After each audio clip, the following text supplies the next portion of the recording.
홍콩의 시위 사태가 진정될 기미가 없습니다. 그리고 오늘인 8월 16일 홍콩 시민들은 모두들 자기가 가지고 있는 현금과 예금을 인출해서 미 달러로 교환하자고 하는 날입니다. 오늘 과연 홍콩에서 금융사태가 일어날지 아니면 무사히 넘어갈지 지켜보아야 할 것 같습니다. 이어서 일요일인 18일에는 다시 대규모의 시위가 지금 계획되어 있습니다. 만일 오늘의 사태로 인해서 홍콩의 금융이 마비되고 일요일날 다시 대규모의 시위가 일어난다면 중국 정부가 그대로 더 보고 있을 수가 없게 되는 것은 아닌지 모르겠습니다. 중국 정부는 진작부터 홍콩 주변에 군대, 무장경찰, 특무대 등을 준비해 놨다고 하죠. 그리고 의도적으로 시위 진압하는 훈련을 방송을 하면서 홍콩 시민들을 간접적으로 위협을 해왔습니다. 어제부터 일부 병력이 이미 홍콩의 영역인 구룡반도로 들어왔다는 그런 이야기도 있고요. 또 중국의 시민들이 촬영한 모습이라면서 중국 무장경찰들의 장갑차들이 침천만 지역으로 집결하는 모습이 중국의 인터넷에 떠돌기 시작했습니다. 그렇지만 사람들은 그 촬영한 각도라든가 배포되는 양상을 볼 때 이것은 중국 정부가 의도적으로 퍼뜨리고 있다고들 하죠. 말하자면 계속 위협의 정도를 높여가고 있다고 하겠습니다. 트럼프 대통령은 트위트를 해서 시진핑 주석이 홍콩 사태를 인도적으로 해결할 것을 촉구를 했고 또 연이어 트위트를 해서 미중 무역 협상을 이루고 싶으면 중국이 인도적으로 해결해야 된다. 또 이렇게 이야기를 했습니다. 트럼프 대통령의 트위트 안에 맨 끝마디에 퍼스널 미팅? 이런 말을 했는데요. 이걸 두고 또 사람들이 해석을 갖가지로 하고 있습니다. 가장 많은 해석은 트럼프 대통령이 시진핑 주석에게 만나자고 제안한 것이다. 이렇게 해석하는 것입니다. 그렇지만 전에 말씀드렸던 타이완의 왕하오 박사 같은 사람은 그런 해석은 좀 이상하다. 본인의 해석은 트럼프 대통령의 그 트위트 메시지는 시진핑 주석이 직접 홍콩 시민들을 만나서 해결하라. 이런 의미다. 또 이렇게 해석을 하고 있습니다. 굳이 어느 쪽을 판단하라면 저는 왕하오 박사 의견 쪽에 더 가깝습니다. 왜냐하면 트럼프 대통령은 줄곧 다른 국가의 일에 왜 미국이 간섭해야 되느냐라는 태도가 일관적으로 나왔었고 홍콩에 대해서 묻는 기자들의 질문에도 홍콩은 중국의 홍콩이니까 중국이 알아서 할 거다라는 그런 표현을 한 적이 있죠. 갑자기 시진핑 주석 보고 만나자고 할 이유는 없을 것 같습니다. 그리고 그렇게 만나자고 한다면 그 표현을 퍼스널 미팅이라고 그렇게 했을 리도 없을 것 같습니다. 같은 맥락에서 홍콩에 방문 예정이었던 미국의 군함 두 척에 대해서 중국 정부가 방문을 불허를 해서 또 어떤 분들은 미국이 홍콩에 가서 필요한 경우에 군사행동을 하려고 했는데 이걸 중국 정부가 두려워해서 원천봉쇄한 거다. 이런 식으로 해석하시는 그런 분들도 계신 것 같습니다. 그렇지만 미군 함정의 방문 요청은 이미 오래전에 이루어졌던 것이고 또 관례입니다. 사실 미국의 군함이 어떤 국가를 방문하면 해당 국가에서는 거기에 많은 정치적 의미를 부여하죠. 미국이 우리를 지지한다는 의사의 표시다. 이런 말도 하고요. 우리나라도 마찬가지죠. 부산항에 미군 함정이 오거나 하면 이것은 한미 우호의 의지의 표현이라든가 이런 식으로 해석을 하지 않습니까? 근데 제가 듣기로는 미군 입장에서 미국 함정을 어떤 국가, 특히 특정 목적 없이 민간 항구로 보내는 것은 오랫동안 바다 위에서 생활한 장병들에게 휴식할 수 있는 그런 시간을 주기 위한 것이라고 합니다. 거기에 이런저런 그 성급한 추측과 해석을 쌓아 올릴 필요는 없을 것 같습니다. 저는 제 개인적인 일도 그렇고 어떤 사안도 그렇고 잘 이해가 되지 않고 예측이 잘 안 되면 제 나름대로 고안한 3단 분석이라는 것을 합니다. 대단한 건 아니고요. 그냥 어떤 일에 닥쳐서 몰두하다 보면 대세가 눈에 안 들어오는 일이 많기 때문에 의도적으로 프레임을 넓혀서 한번 생각해 보는 그런 겁니다. 그래서 제 방식은 장기, 중기, 단기로 이렇게 나눠서 생각을 해보고 만일 지역적으로도 관련이 된다면 한번 글로벌하게 또는 해당 지역 그리고 해당 국가 이런 식으로 한번 그 스케일을 바꿔서 생각을 해보곤 합니다. 이제 그렇게 되면은 당장 마음이 급해서 눈에 안 들어오던 일들도 좀 생각할 수 있게 되는 경우가 왕왕 있었습니다. 이번 홍콩 사태에 대해서도 제가 나름대로 그런 식으로 한번 생각을 해보았습니다. 우선 첫 번째로 장기적이고 글로벌한 시각, 이런 관점에서 한번 생각을 해봤습니다. 보통 제가 100년 정도를 이렇게 두고 생각합니다. 예를 들어 홍콩 사태가 발생을 했는데 홍콩과 중국 간의 관계를 한 100년 후가 된다면 어떤 식으로 돼 있을까? 이런 식으로 생각을 해보는 것이죠. 그리고 100년 전에는 어땠을까? 뭐 이런 식으로도 생각을 해보고요. 그런 관점에서 홍콩이라는 사태를 한번 생각해 보면 아마도 일종의 이데올로기의 충돌, 요즘 유행하는 말로는 문명의 충돌 또는 가치관의 충돌, 그런 관점에서 볼 수 있을 것 같습니다. 홍콩은 물리적으로는 이제 중국의 회귀가 됐지만, 그리고 당장 눈앞에는 자유무역의 중심이고 글로벌 금융의 중심이라는 의미도 있지만 100년이라는 스케일로 한번 생각을 해본다면 홍콩은 서방 세계가 지난 몇 세기 동안 누적해온 자본주의, 민주주의, 개인의 자유, 개인의 권리, 법치국가 이런 등의 이념과 가치가 구현된 사회라고 할 수 있을 것 같습니다. 그리고 100년이 넘는 시간 동안 번영을 구가해 왔다는 점에서 상대적으로 홍콩 시민들이 우월감을 가지고 살아왔던 것도 사실일 것 같습니다. 반면에 중국은 사회주의, 전체주의, 국가자본주의, 그리고 정치가 법치를 우선하는 사회죠. 지난 세기 동안 경제적으로는 매우 어려운 상태에 있어서 상대적으로 열등감을 가지고 있었죠. 그렇지만 개혁개방 이후 급속하게 경제성장을 통해서 자신감을 가지게 되었고 그간의 열등감을 상쇄하는 과도한 자부심과 우월감을 가지게 된 것으로 저는 생각을 합니다. 그리고 아직 평균적인 실력은 선진국 반열까지는 못 왔다 하더라도 규모에 있어서는 상당한 국력을 보유했기 때문에 이제 세계 패권에 도전하고 있는 것이죠. 이 두 세계가 물리적으로 하나가 된 것이 1997년의 중국 회귀이고 또 50년간의 유예 기간이 주어졌던 것이고 그 기간이 바로 일국양제의 기간이죠. 하지만 그것은 물리적인 통합이고 화학적으로 하나가 되기 위해서는 근본적인 차이, 즉 이데올로기의 차이를 극복하지 않고는 불가능하다고 봅니다. 그리고 저는 1997년 홍콩 회귀 당시에 중국의 지도부, 중국의 집권층은 이것을 잘 이해하고 있다고 생각을 합니다. 당시 중국 입장에서 볼 때 홍콩 문제, 사실 홍콩 문제만 있었던 건 아니죠. 마카오도 있었고 또 해결해야 될 대만 문제가 있었습니다. 이런 것들을 잘 해결하려면 우선 홍콩을 잘 소화해냈어야만 됐죠. 그렇게 해서 홍콩이 번영하고 또 자발적으로 중국의 일부분이 될 필요가 있었죠. 총칼을 이용한 단순한 무력 통합은 절대로 대만을 포함한 중국의 통일이라는 그런 역사적 소명을 달성할 수가 없었겠죠. 그렇게 해서 나온 것이 당시 중국의 지도부가 발표한 3개 대표 이론이라고 저는 생각합니다.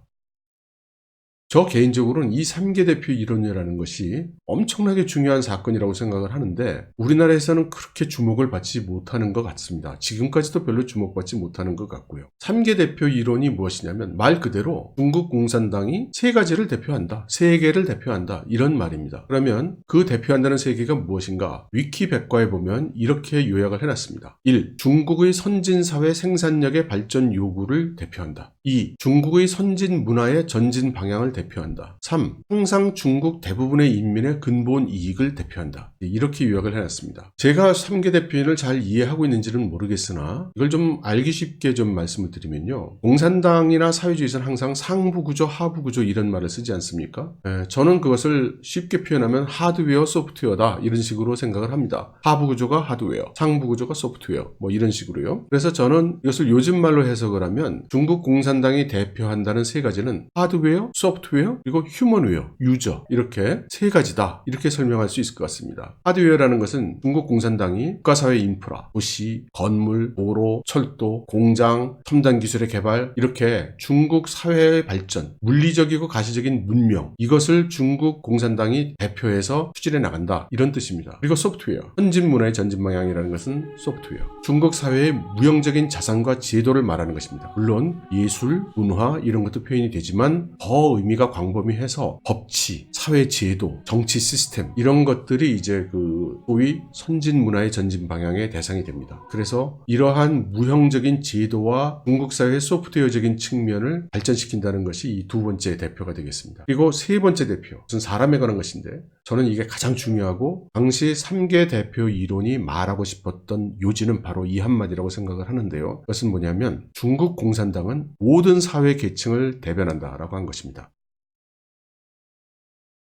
다시 말해서 공산당은 원래 무산계급, 프롤레타리아를 대변하는 정당이죠. 그런데 중국 공산당은 3개 대표 이론을 통해서 더 이상 프롤레타리아 계급만 대변하는 것이 아니라 자본가, 지주, 지식인, 사회 구성을 하고 있는 모든 인적 요소, 인적 집단, 모든 인적 이익 집단의 이익을 대표한다고 선언한 것입니다. 당시 이 3개 대표 이론을 본 저는 상당히 충격이 있었습니다. 중국 공산당은 분명히 공산당인데 더 이상 프롤레타리아 계급을 대변하는 공산당이 아니라는 겁니다. 그럼 무산 계급을 대변하지 않는 공산당이란 어떤 공산당일까요? 그 정체성에 대해서 저는 큰 의문을 가지게 되었죠. 그리고 이 3개 대표 이론이 발표된 다음에 많은 중국의 국영기업들이 민영화되기 시작합니다. 그때 당시에 국영기업들을 A급, B급, C급 이렇게 나눠가지고 단계적으로 민영화를 시작을 합니다. 여러분들이 지금 들으시면 다 아는 기업들, 은행이라든가 석유 회사들이라든가 통신 회사들이라든가 다 이때 민영화가 된 것입니다. 물론 주식을 국가가 가지고 있다는 점에서는 국가 자본주의 체제 하에 중국 공산당의 소유라고 할 수 있지만 당시 정책의 방향은 이런 식으로 계속해서 민영화를 해 나가고 더 이상 국가가 많은 기업을 소유하지 않고 민간이 소유하도록 한다는 것이 당시의 방침이었습니다. 그리고 실제로도 당시에 많은 국영기업 그리고 각 성정부가 가지고 있었던 보다 작은 규모의 기업들이 민간으로 매각이 됐습니다. 이 3개 대표로는 당시 중국 공산당 내부에서도 격렬한 반발에 부딪혔다고 합니다. 지금 생각해보면 아마 그 반발한 그룹들이 대체로 태자당들이 아닐까 싶은데요. 공산당 내에서 반발한 사람들은 당신들이 얘기하는 3개 대표 이론은 이것은 막스 레닌주의도 아니며 공산주의도 아니며 사회주의도 아니다. 이것은 자본주의다. 3개 대표 이론을 한다면 우린 더 이상 공산당이 아니다. 이제 이런 식으로 반발을 했다고 합니다. 실제로 지금 생각해보면 중국 공산당 내에서도 작용화되어 있는 그룹 입장에서 볼 때는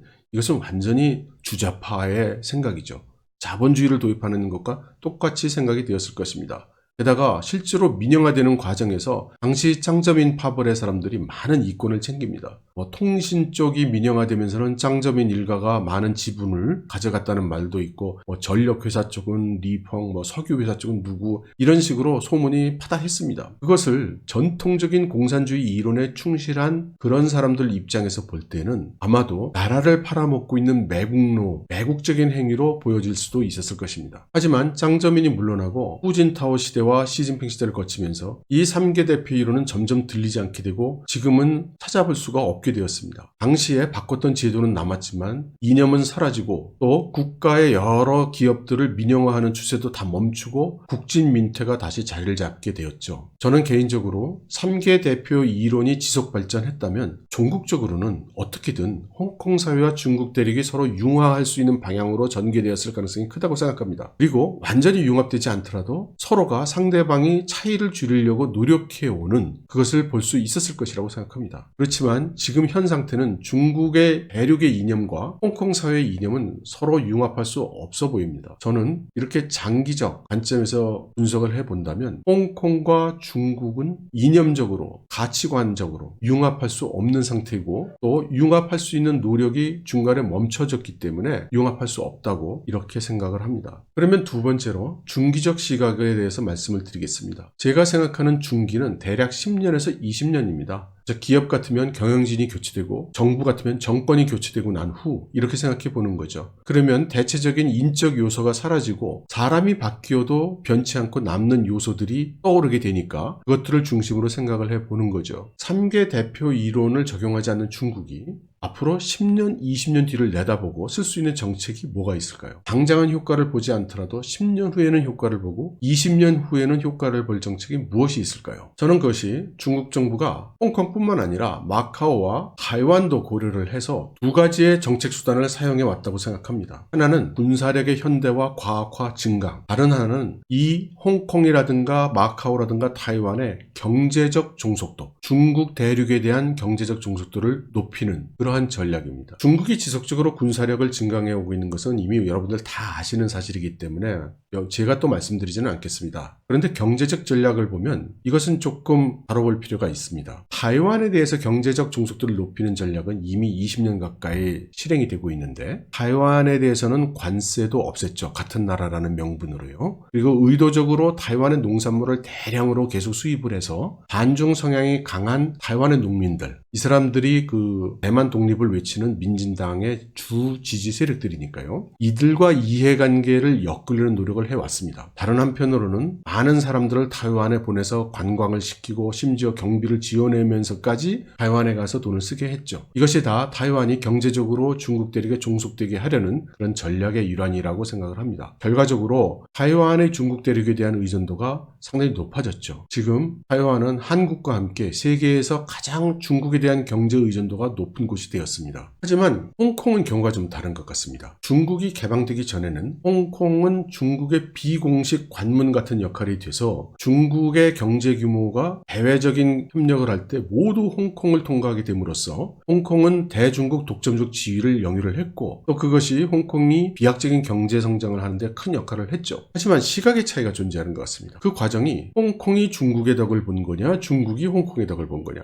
이게 각각의 입장이 다른 것 같습니다. 홍콩 사람들의 인식으로는 중국이 홍콩의 덕을 본 것이고 중국 사람들 시각에서는 홍콩이 중국의 덕을 본 것으로 이렇게 보는 것 같습니다. 그리고 개혁 개방이 이루어진 다음에는 대부분의 외국 자본들이 일단 홍콩의 금융 인프라를 통해서 중국에 투자되었죠. 이것 역시 마찬가지로 홍콩 사람들의 시각에서 볼 때는 홍콩이 중국에 많은 투자를 했고 또 투자를 이끌어왔다 이렇게 보는 것이고 중국 대륙 쪽에 있는 요즘 사람들은 외국이 중국에 투자한 것이고 홍콩은 중국에 붙어있다는 이유로 덕을 많이 보았다라는 그런 인식의 차이가 좀 있는 것 같습니다. 하지만 중국의 개방이 가속화되고 많은 외국 자본들이 점점 중국 대륙에 직접 진출을 하게 되면서 상하이가 홍콩의 역할을 많이 대체하게 됐고 홍콩의 지정학적인 위치가 옛날 같지 않죠. 심지어 일부 중국의 정책 이반자들은 홍콩에 집중되어 있는 국제금융 중심의 기능을 가능한 한 상해 쪽으로 옮기려는 이제 그런 노력도 지금 하고 있으니까요. 그것은 홍콩 사람들 입장에서는 홍콩이 중국에 경제적으로 종속되고 있다거나 홍콩이 중국의 경제적으로 덕을 보고 있다는 인식보다는 중국이 이젠 홍콩의 경쟁자가 돼서 홍콩이 누리던 금융 중심의 그런 위치라든가 무역 중심의 자유무역의 센터가 되는 이 위치를 중국이 자꾸 뺏어가려 한다는 이제 그런 시각으로도 인식하게 되는 그런 결과를 가져온 것 같습니다. 정리해보면 중기적 관점에서 볼 때는 중국이 홍콩을 융합하는 수단이 군사력과 경제적 종속이라는 두 가지 수단이 있었는데 경제적 종속이라는 수단이 별로 성공하지 못하고 있는 것으로 보인다는 것입니다. 그리고 앞으로도 이런 추세라면 홍콩이 지금보다 더 경제적으로 종속적으로 엮일 일은 없을 것 같습니다. 그렇다면 중기적 관점에서 볼 때 중국이 홍콩에 대해서 사용할 수 있는 정책 수단, 전략적 수단이라는 것은 물리적인 군사력 외에는 없다는 결론이 나올 수도 있을 것 같습니다. 물론 그 반대 방향도 있습니다.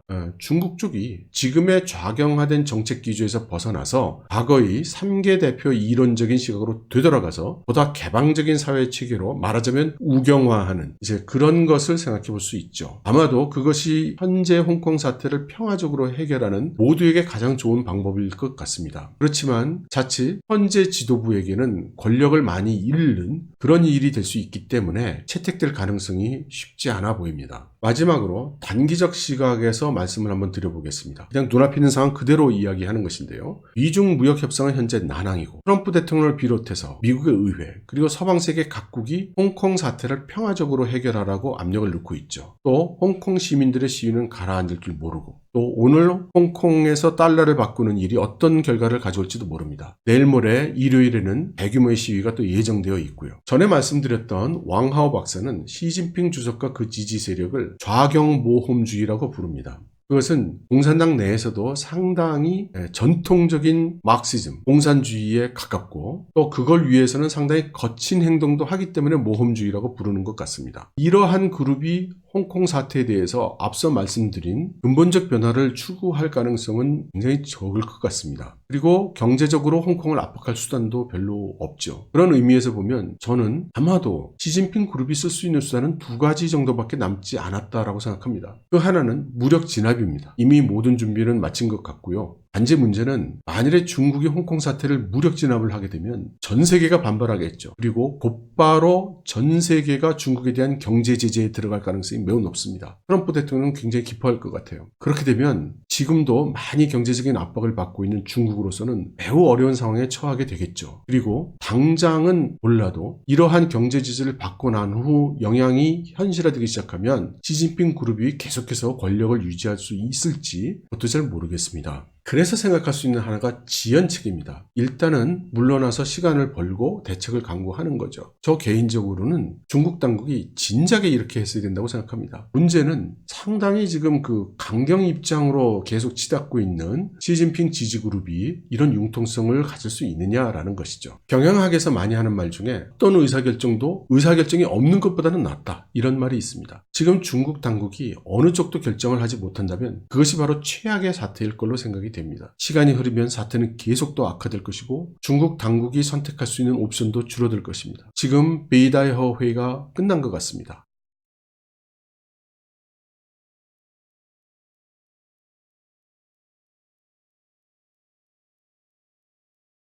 이잔수가 북경에 있는 행사에 참석한 것이 확인이 됐거든요. 그럼에도 불구하고 중국 당국으로부터는 아직까지 명확한 변화는 보이지 않습니다. 얼마 전에 양제스 위원이 미국을 방문해서 폼페이오 장관과 협의를 한 것이 유일한 행동이죠. 그리고 그나마 어떤 이야기가 오갔는지는 나오지 않았습니다. 하지만 그 회담 이후에 미국 정부에서 홍콩에 대해서 인도적으로 처리되기를 바란다라는 메시지가 나온 것으로 보면 아마도 홍콩 사태를 논의했을 것으로 생각이 됩니다. 그렇다면 종합해보면 지금 중국 정부의 입장은 아직 뾰족한 대책을 만들지 못한 것으로 저는 생각이 됩니다. 그리고 제가 홍콩 사태가 더욱 걱정되는 이유이기도 합니다. 홍콩 사태가 평화적으로 해결되기를. 여러분 감사합니다.